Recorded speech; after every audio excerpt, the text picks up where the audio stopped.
Today we all are here to discuss about what should be the future of Indian farming. అది chemical ఫార్మింగా లేదా organic ఫార్మింగా? ఈ విషయంపై మాట్లాడడానికి ఈ రోజు మన ముందున్నారు Field Science MD mister Raghavan గారు, అలాగే భీష్మ ఆర్గానిక్స్ ఎండి శ్రీ భీష్మ గారు. ఈ రోజు వారి మాటల్లో chemical farming and organic farming కి సంబంధించిన ఎన్నో ఇంట్రెస్టింగ్ విషయాలను తెలుసుకుందాం.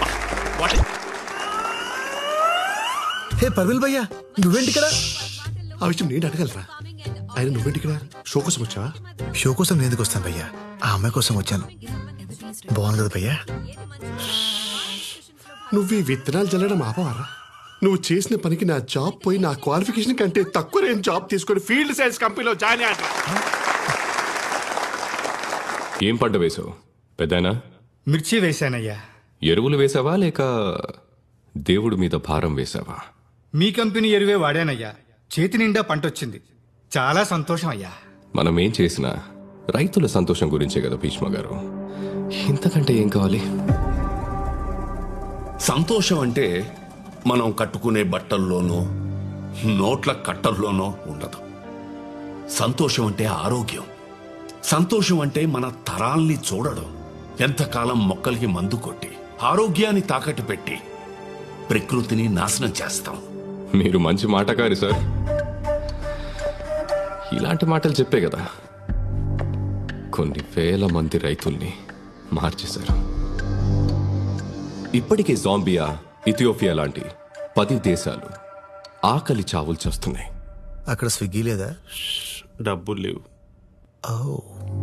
పెరుగుతున్న జనాభా ప్రకారం 2050కి దేశంలో పండించే పంట కేవలం 40% ప్రజలకే కడుపు నింపగలదు.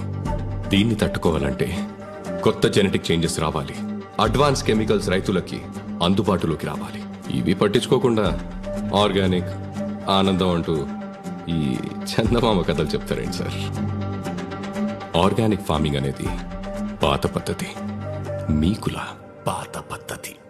అసలు sir sir sir sir sir మీరు మీ కంపెనీ వాళ్ళు తప్ప, నేను చెప్పిన తప్పని ఇక్కడున్న ఒక్కళ్ళని మాట్లాడమనండి. మీ ఆర్గానిక్ ఫార్మింగ్ గురించి అందరికీ తెలుసని నమ్ముతా.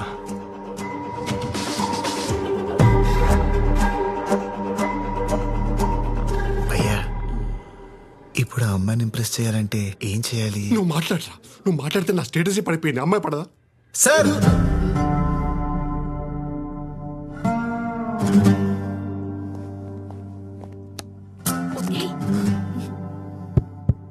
Check check. ఏంటి ఇప్పుడు పాడపడతాడా? మీరు చెప్పింది కరెక్టే సార్. బయట వరకు ఆర్గానిక్ ఫార్మింగ్ గురించి పెద్దగా తెలియదు. జాంబియా, ఇథియోపియా లాంటి దేశాల్లో ఆకలి చావులతో చేస్తున్నారనే విషయం కూడా చాలా మందికి తెలియదు సార్. సార్, మీరు కెమికల్స్ ద్వారా ప్రొడక్షన్ పెంచాలని చూస్తున్నారు కదా, మరి మీరెందుకు ఆ దేశాల్లో కంపెనీని స్టార్ట్ చేయలేదు? ఆకలి చావులు ఉండే వాళ్ళని కాపాడు ఉండేవాళ్ళు కదా. కానీ మీరు చేయరు. ఎందుకో చెప్పనా? దానికి 2 కారణాలు. ఒకటి డబ్బు. అవి పూర్ కంట్రీస్, అక్కడ మీరు డబ్బు చేసుకోలేరు. రెండోది మట్టి. మన దేశంలో ఉన్న సారవంతమైన మట్టి ఆ దేశాల్లో లేదు. సార్, మట్టే సరిగ్గా లేనప్పుడు ఎన్ని ప్రొడక్ట్స్ వాడితే ఏంటి? ఎందుకంటే మొక్క పెరిగేది మట్టిలో, మీ ప్రొడక్ట్స్ లో కాదు. యాక్చువల్లీ సార్, మీరు మాట్లాడమన్నారు, మాట్లాడుతుంటే డిస్టర్బ్ చేస్తున్నారు.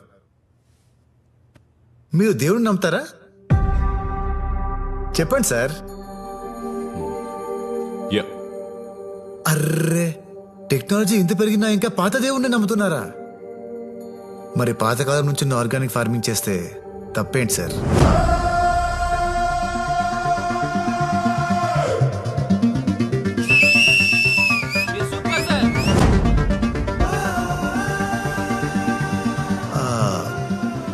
మన వేదాల్లో, మనుస్మృతి లాంటి గ్రంథాల్లో బీడు భూమిని కూడా బంగారంలో మార్చగల ఆర్గానిక్ ఫార్మింగ్ గురించి అప్పుడే రాశారు. Yeah, it's true. దాన్ని కరెక్ట్ గా ఫాలో అయితే వ్యవసాయానికి, భూమికి ఎలాంటి కెమికల్ అవసరం లేదు. ప్రకృతికి మనిషి అవసరం లేదు. కానీ ప్రకృతిలో ఉన్న ప్రతి అణువు మనిషికి చాలా అవసరం. దయచేసి మీ కెమికల్స్ వాటిని నాశనం చేయకండి. From here and there, my friend MSc agriculture gold medalist mister Parimal bhaiya గారు కంటిన్యూ చేస్తారు. Thank you.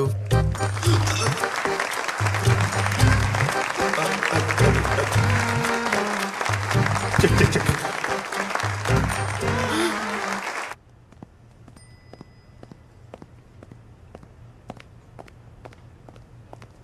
భీష్మ, ఆ, నీకు ఆర్గానిక్ ఫార్మింగ్ గురించి ఎలా తెలుసు? ఆ రోజు మీరు బుక్స్ ఇచ్చారు కదా, సో చదివేశాను. అన్ని బుక్స్ చదివావా? దేనికి?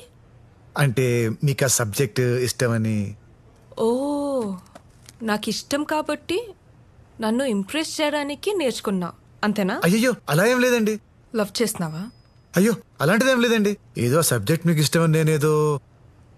సర్లేండి, నేను కిందుంటాను, మీరు వచ్చేయండి. I love you.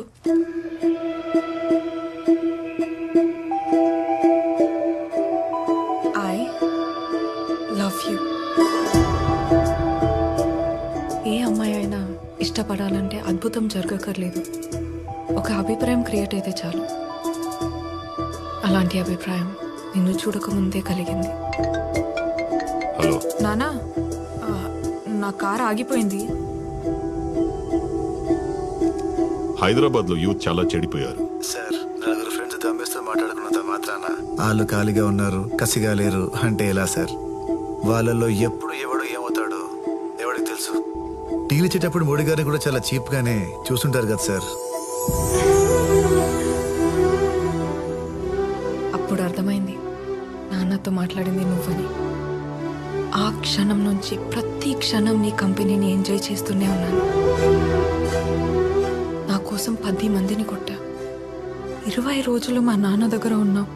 30 నిమిషాల్లో నీకు తెలియని సబ్జెక్ట్ నేర్చుకుని మాట్లాడా.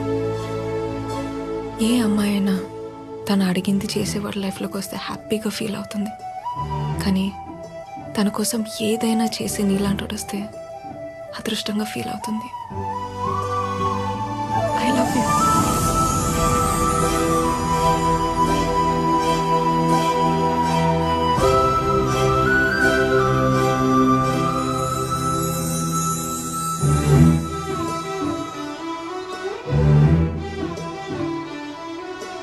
వదలవా? Life long వదలే.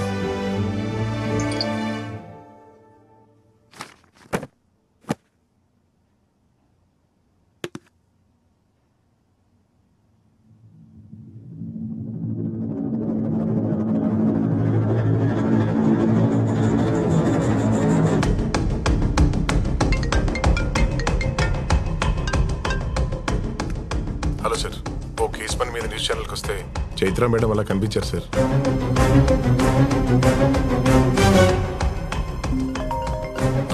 నేను ఫోన్ చేస్తానండి. అమ్మో, నేను ఎత్తాను.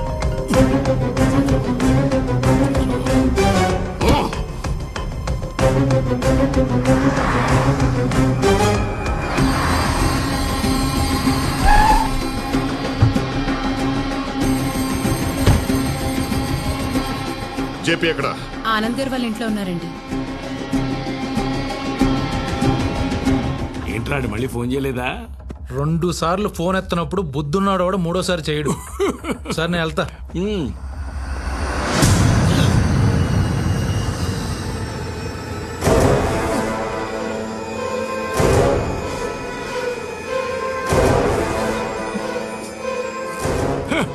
ఏమిట్రా అక్కడే ఆగిపోయావు?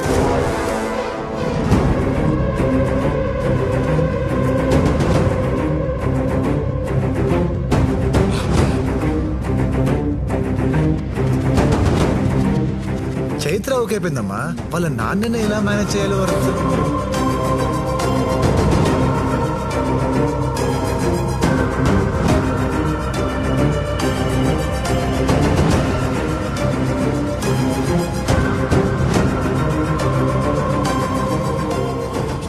చిన్నప్పుడు నా కూతురు జోలికొస్తే తిట్టానని పగపట్టి నీ కొడుకుని నా కూతురు మీదకి పంపావా? ఇదంతా నువ్వు ఎగ్జిక్యూట్ చేస్తున్నావా చెప్పి? అది కదా నా మాట.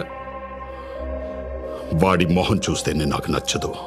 అలాంటిది వాడి కొడుకుని నా అల్లుడుగా చేసుకుంటానని ఎలా అనుకున్నావు? సార్, చిన్నప్పుడు ఏం జరిగిందో నాకు గుర్తులేదు, కానీ చైత్ర అంటే నిజంగా నాకు చాలా ఇష్టం సార్. ఏంటో ఏంటో చాలా ఇష్టం. నువ్వేంటి, నీ బతుకేంటి? ఆనందం అంటే నచ్చినట్టుండడమని ఏది సాధించకుండా ఖాళీగా మిగిలిపోయిన వేస్ట్ రా వీడు. వీడి కడుపున పుట్టిన వేస్ట్ వి నువ్వు. రే ఏంట్రా చూపు? నా కూతురు కావాల్సి వచ్చిందా? తన రేంజ్ ఏంటో తెలుసారా నీకు? ఏసీపీ కూతురు అయింది కూడా ఏ రికమెండేషన్ లేకుండా భీష్మ ఆర్గానిక్స్ కంపెనీలో టాప్ పొజిషన్ లో ఉంది. She's an independent woman. నువ్వు డిగ్రీ కూడా పాస్ అవ్వని బొరంబోకు. అది పని చేసే కంపెనీలో వాచ్మెన్ గా కూడా పనికిరావు నువ్వు. నీకెందుకు రా? అబ్బో ఏమన్నా వాడు వాచ్మ్యాన్ గా పనికిరాడా? వాచ్మ్యాన్ గా పనిచేయాల్సిన కర్మ వాడికేంట్రా? ఆ కంపెనీ వారసుడే వాడైతే.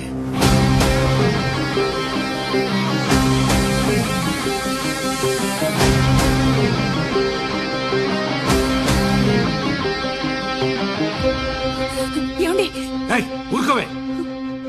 వాడికి మాట రానికుండా పెంచుతానని పెద్ద ఆయనకి మాట ఇచ్చాను. ఈ రోజు ఎవడో వచ్చి ఏదేదో మాట్లాడుతుంటే నేను ఊరుకోలేను. ఏంటి వాడి బతుకెంత? నీ కూతురు ఆఫ్టర్ ఆల్ ఆ కంపెనీలో ఉద్యోగం చేస్తున్నందుకు అంత గర్వంగా ఫీల్ అయిపోతున్నావే? ఆ కంపెనీకి కాబోయే సీఈఓ రావాడు. Bheeshma Organic company chairman Bheeshma గారి ఒక్క మనవడు.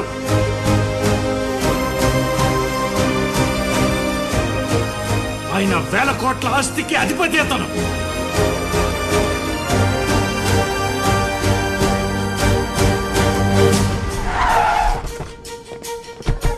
సార్, అంత పెద్ద కంపెనీకి కాబోయే సీఈఓ మీరు ఎలా ఫీల్ అవుతున్నారు సార్?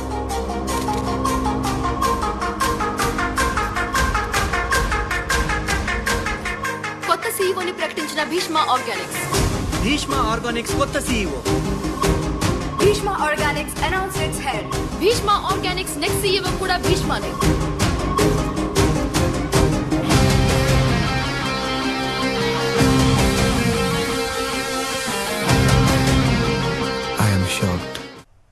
ఈ భీష్మనే ఆ భీష్మకి నిజమైన వారసుడా? అవును అనిపిస్తే మా వీడియోని లైక్ చేయండి, కాదు అనిపిస్తే కమెంట్ చేయండి. చూస్తూనే ఉండండి, మా ఛానల్ ని సబ్స్క్రైబ్ చేస్తూనే ఉండండి. పోలికలన్నీ గిట్ల కనిపిస్తుంటే ఇంకా అవునంటారా కాదంటారా అని అడుగుతారేంటి బాబు? అచ్చం తాతగారి నోట్లోంచి ఊడి పడ్డట్టే ఉన్నారు. ఈ ప్రపంచానికి కావాల్సింది పోలికలు కాదు ప్రమీల, ప్రూఫ్స్. అసలు ఆయన ఫస్ట్ టైం చూసినప్పుడే లోపలేవో వైబ్రేషన్స్. రక్త సంబంధం అంటే ఇదేనేమో.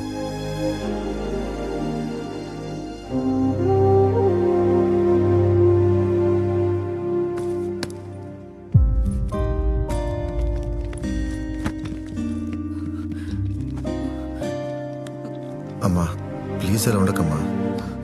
నేను అప్పుడప్పుడు వస్తూనే ఉంటాగా. తాతయ్యకి ఈ వయసులో నా అవసరం ఉంది. నేను వెళ్తున్నాను.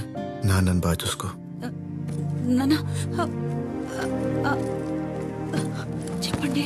ఆయనకి నీకు అసలు సంబంధమే లేదురా.